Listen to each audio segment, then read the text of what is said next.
Hello! Today's stories come from r/EntitledParents.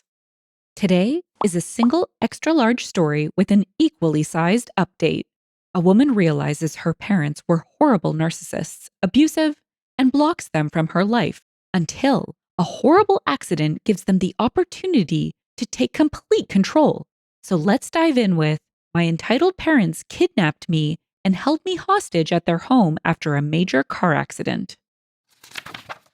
I, 32-year-old female, was in a major car accident in January of 2021. Ironically, I had been taking my boyfriend, 36-year-old male, to the ER because he had bleeding ulcers and ended up getting admitted to the hospital that night.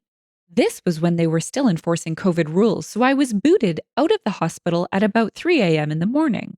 When I left, it was snowing, and not thinking, hopped on the freeway, which wasn't a good idea.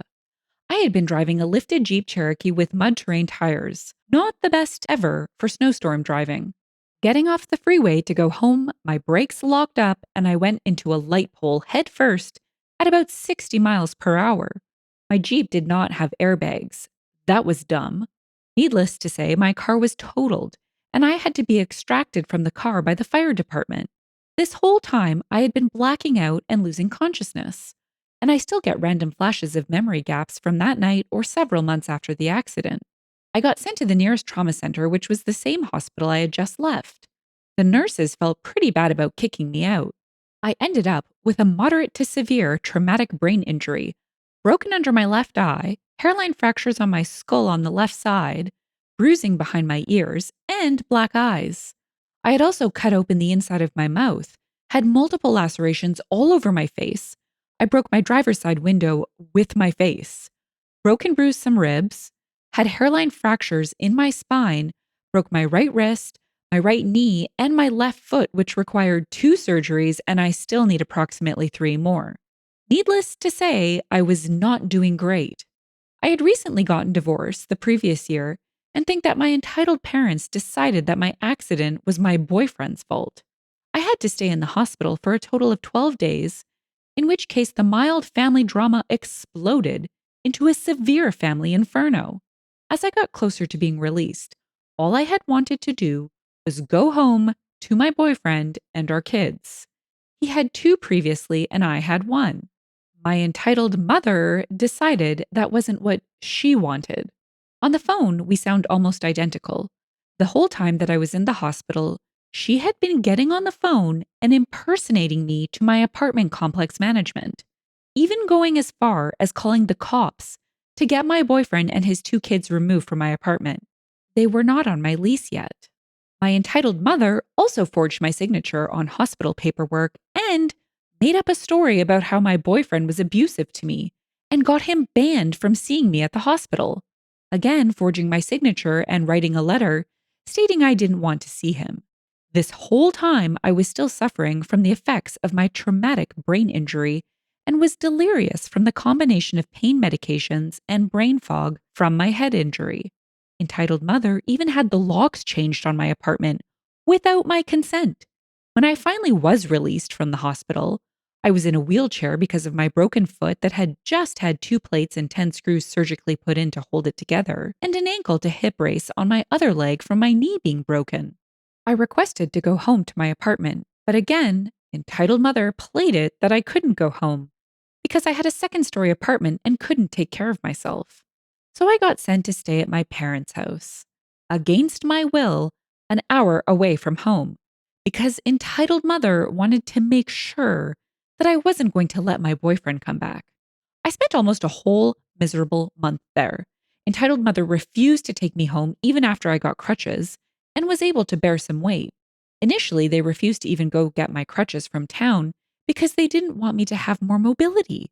Eventually, it got to the point where I had a friend come and pick me up from entitled mother's house so I could go home because they kept refusing to let me go. As I gained clarity in my mind and was taken off the intense pain medication, I was able to start rectifying the situations that entitled mother made a huge mess of in my life. But I'm still trying to recover in some areas. I didn't find out until much later when medical bills started coming in that entitled mother had called my boyfriend's health insurance company, impersonating me and had me removed from his insurance. It took months of calling and badgering and footwork on my part to get the situation figured out and have the insurance pay for what they were supposed to pay for. It almost caused me to go bankrupt. At the same time, Entitled Mother signed me up for minimal health insurance coverage through the state. I had no idea I was even enrolled in it until I got a bill later stating that I back owed fees. Needless to say, I eventually completely cut both Entitled Mother and my father out of my life after finding out how much they tried to control and how much they messed my life up. I ended up getting protection orders after they tried to break into my house, stalked me, and sent family and friends over to harass me. This whole incident was the straw that broke the camel's back. There was quite a bit of retaliation on their side that threw my life into a total tailspin ever since. But I'm sticking to my guns and not backing down. Update. Wow, I'm a little overwhelmed with how fast this post exploded yesterday. I was definitely not expecting that.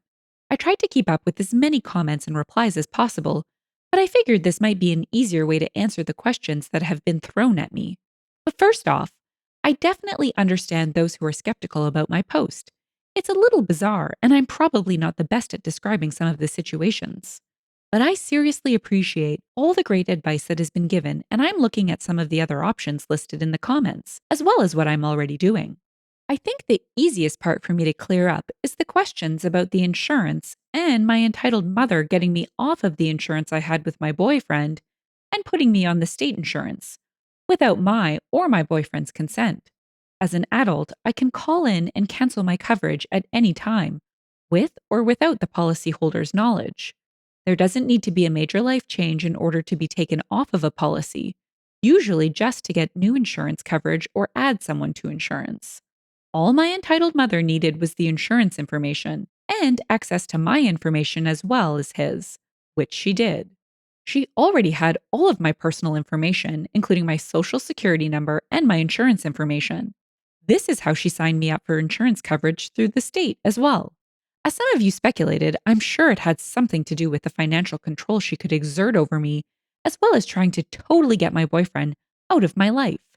But honestly, I will probably never get the real answers to that. The reason why I didn't get the hospital bills immediately is a pretty easy explanation. First off, my car insurance coverage included medical bill payments as well up to a certain amount of money.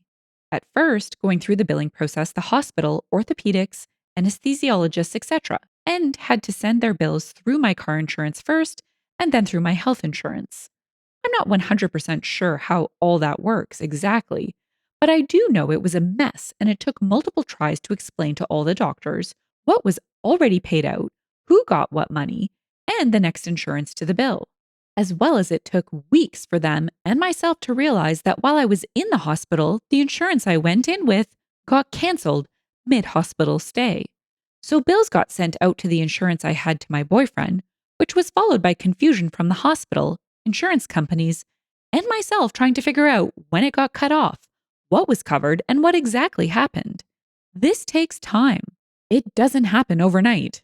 My entitled mother did tell me eventually what she had done with my insurance and how she changed it, but by that point it was too late, and I was scrambling to try and rectify the situation and get as much covered from my hospital stay as possible. Even doing that, I still owe nearly $50,000 in medical bills. For those who had questions about how I had gotten on his insurance in the first place when he started the job, he had the insurance from which we had qualified as domestic partners because of how long we had been living together and how long the relationship had lasted. For everyone wondering if we went to the cops or are filing charges or anything along those lines, it's a very long story, but yes, we are. I have a very good lawyer who actually represents myself and my boyfriend. It took me a while after I got home to my apartment to get to the point where I cut contact with entitled mother. When I finally got home, I tried to start seeing my boyfriend again, and we started the long process of trying to heal from what happened. Since entitled mother had essentially kicked him and his two kids out of my apartment in the middle of winter, they really had nowhere else to go. The kids ended up staying with friends for a while, and he stayed in his car and rented a hotel room when possible. I wasn't fully aware of what exactly was going on at the time, as entitled mother had my cell phone and access to my phone.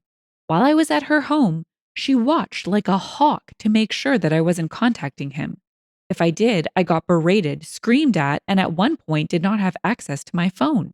This was all very confusing because I was on very heavy duty pain medication, as well as having the confusion from the traumatic brain injury. After I had made it back to my apartment and started to have more contact with my boyfriend, my entitled mother escalated, staying at my apartment even though I told her I was fine, showing up randomly, and eventually got so angry she threatened to go after him when I refused to cut contact. That was when I grew a slight backbone and decided that it just wasn't going to get better. At that point, I filed for a protection as well as my boyfriend who copied my paperwork. When the first protection orders got dropped because we didn't have enough evidence, she had gotten a lawyer at this point, but we did not because we couldn't pay for a retainer.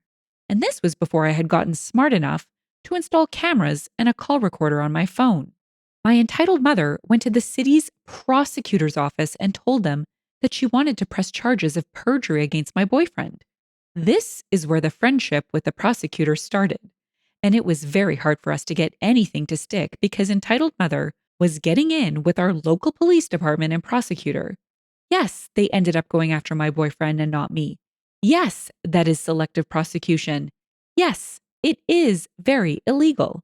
At the same time, my mother and father are retired and apparently have nothing better to do with themselves. They had been in contact with my boyfriend's ex wife, and at the same time, we were getting beaten down with the perjury case. They also helped my boyfriend's ex wife start a custody battle for his children. They had been separated for some time, but the divorce had been stalled in court for several years at this point.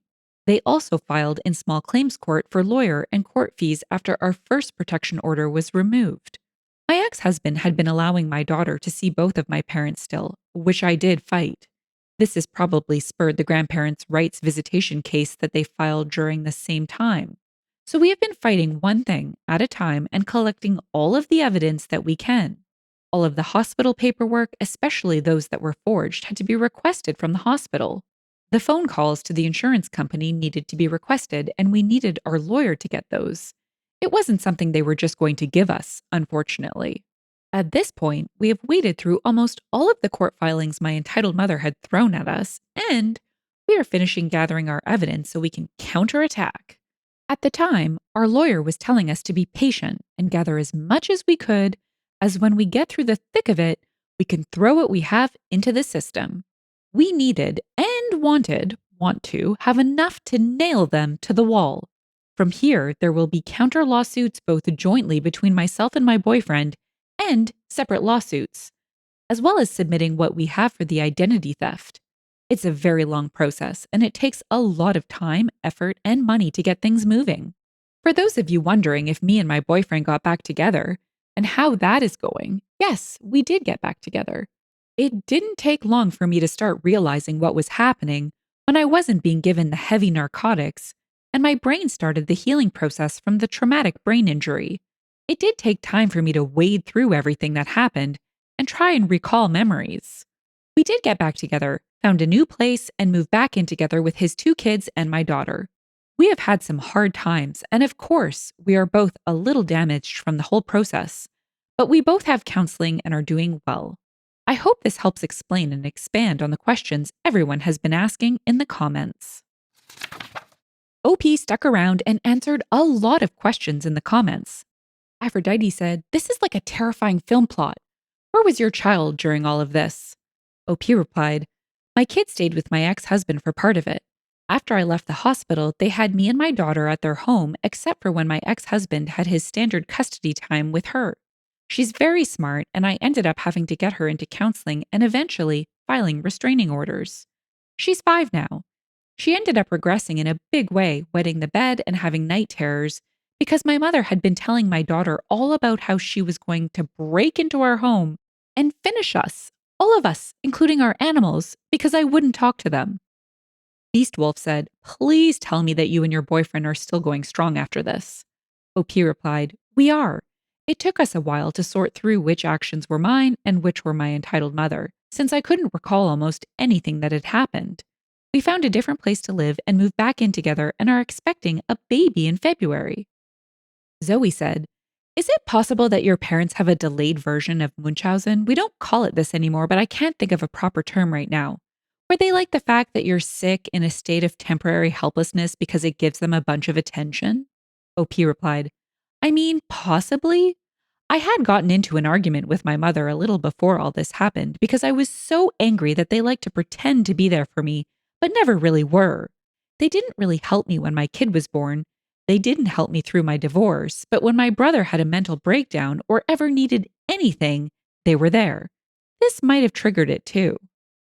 Well, I was right there with that first comment. Kathy Bates in Misery kept flashing through my mind. OP's parents might not have that violent edge, but the emotional warfare they waged through the court system and all that crap with the insurance is pretty next level. Anywho, huge congrats to OP and her boyfriend on the pending addition to their family. Hopefully, it's the ray of sunshine they need to put this ugliness behind them. If you've enjoyed the story and would like to hear more, consider liking, subscribing, and leaving a comment. Thanks, and bye for now.